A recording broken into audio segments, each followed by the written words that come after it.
इसमें अपन सदन में सर वंदे भारत ट्रेन की मांग की गई है, जनता को कब तक ये सौगात लाठीचार्ज नहीं होना चाहिए, इसकी मैं भर्त्सना करता हूँ, लेकिन हमें वह परिस्थिति भी नहीं पैदा करना चाहिए, ये भी हमें उसको ध्यान में रखना चाहिए कि हम वह परिस्थिति भी पैदा न करें। पेट्रोल पंप का उद्घाटन हुआ सर, बहुत अच्छी बात है। इस क्षेत्र के लोगों को बहुत सुविधा मिलेगा इससे। छपरा में जो जदयू का कार्यकर्ता सम्मेलन हुआ है, किस तरह से क्या तैयारी चल रहा है सर उसमें? बहुत भव्य तैयारी है, पूरे जिला से लोग आ रहे हैं वहाँ। अब कहा नहीं जा सकता है कितने लोग हैं, लेकिन बहुत भव्य तरीका से आयोजन हुआ है उसका। पार्टी की तरफ से कुछ सर मिला हुआ है क्या गाइडलाइन, जो उसको क्या किस तरह से क्या करना है? इसके बारे में हमारे जिला अध्यक्ष बता सकते हैं, हम लोग को सिर्फ जाना है वहाँ। पंप का उद्घाटन किए हैं। देखिए, आत्मनिर्भरता की तरफ बढ़ता भारत का ये जीता जागता उदाहरण है। पहले पेट्रोल लेने के लिए लोगों को या तो प्रखंड मुख्यालय या फिर जिला मुख्यालय या फिर एनएच के सड़कों पर जाना पड़ता था, माने गांव से काफी दूर जाकर के लोगों को पेट्रोल पंप मिलता था। लेकिन आज घर में यह पेट्रोल पंप, आज छितरवलिया गांव है, छितरवलिया के आसपास में कई एक दर्जन गांव है, उन गांव के लोगों के बीच का एक पेट्रोल पंप हो गया।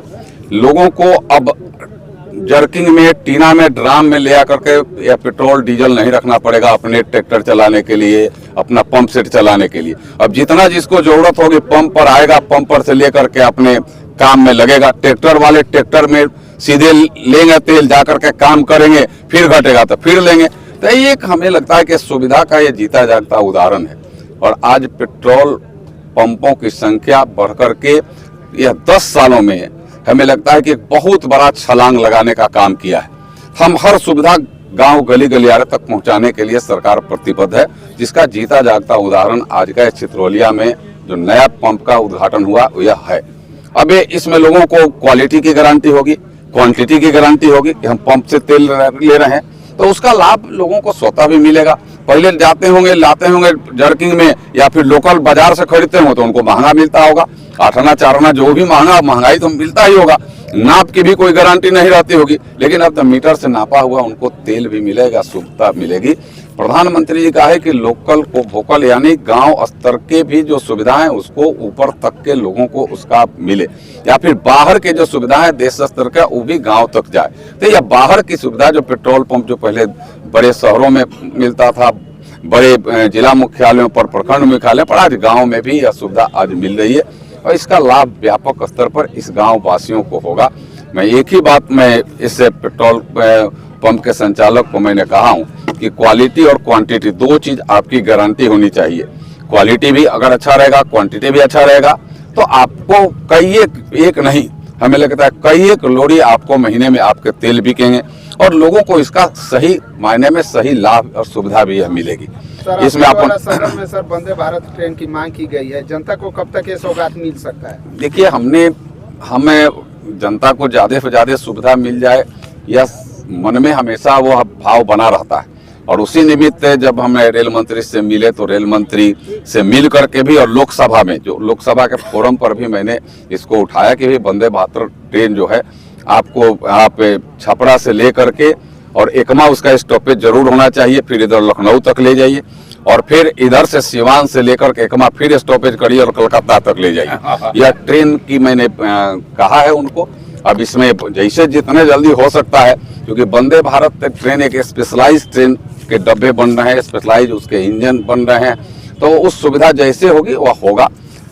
सकारात्मक ही जवाब है, उसमें नकारात्मक नहीं है। तो मुझे लगता है कि जितना जल्दी वह सुविधा तय हो जाएगी, यहाँ उसका भी सुविधा लोगों को मिलेगा। और लगता है कि अब लोग घंटों में वह दूरी तय करेंगे। यहाँ से अगर आपको एकमा में वंदे भारत से कलकत्ता जाना होगा तो 8 से 9 घंटा में आप पहुँच जाइएगा। यहाँ से लखनऊ जाना होगा तो यहाँ पहुँचिएगा तो 6 घंटा में आप लखनऊ पहुँच जाइएगा। तो शाम को पहुँचिएगा तो चढ़िएगा, तो सुबह चढ़िएगा तो शाम को पहुँच जाइएगा। दिन भर काम करके फिर सुबह उससे लौट आइएगा। यह सुविधा का एक तारतम्य लगा हुआ है रेल के माध्यम से, सड़क के माध्यम से। यह सड़कें अगर नहीं होती तो यहाँ पंप कहाँ से खुलता? लेकिन आप जोड़ लीजिए, यह सड़क भी एक महत्वपूर्ण सड़क में इसको जोड़ा गया, जो 14 के पहले यह सड़क के यह माने गड्ढे में तबदली था, यह सड़क चलने के लायक भी नहीं था। लेकिन यह सड़क बना और सड़क आपको यह पटना की जोड़ती है और इधर आपको सिवान तक की जोड़ने वाली यह सड़क है। बीच का एक मेरुदंड यह सड़क भी है। आपको आप एकमा से चलते हैं तो चित्रवलिया होते हुए आप चेतन छपरा खाकी मठिया होते हुए नगरा से सीधे आप छपरा जाइए, पटना जाइए। ये आपका एक मार्ग है। और मार्ग का बीच का एक समझे कि एक कुशल सड़क है, आपका बाईपास सड़क टाइप का कहिए। मेन जामा हो जाए तो बाईपास से आप निकल जाइएगा। तो अन्य गाड़ियां भी अब चलने लगी। जब सुविधा बढ़ती है तो गाड़ियां भी, अब पंप हो गया, पहले लगता होगा कि भाई आगे कहीं तेल की जरूरत होगी तो कहाँ लेंगे, अब तो दूर भी चलेगा, वो तो जानकारी हो जाएगी तो भाई चलो चित्रवलिया में पंप है वहां तेल ले लेंगे। इधर से चलेगा तो चलो भाई कट होकर के हम यहाँ तेल ले लेंगे।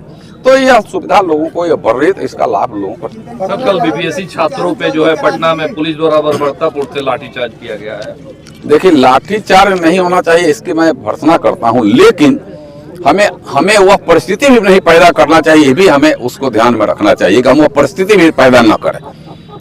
यह सरकार चाहती है, यह राज्य की सरकार, कि सबके लिए, शिक्षक हो छात्र हो, सबके लिए सुगमता से उनकी परीक्षा भी हो, शिक्षकों को भी सुगमता से उनको विद्यालय भी मिले।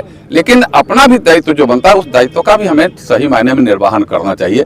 मैं फिर भी लाठीचार्ज की मैं भर्त्सना करता हूँ, लाठीचार्ज नहीं होनी चाहिए। लाठीचार्ज के मैं पक्षधर नहीं हूँ, लाठीचार्ज के मैं खिलाफ हूँ।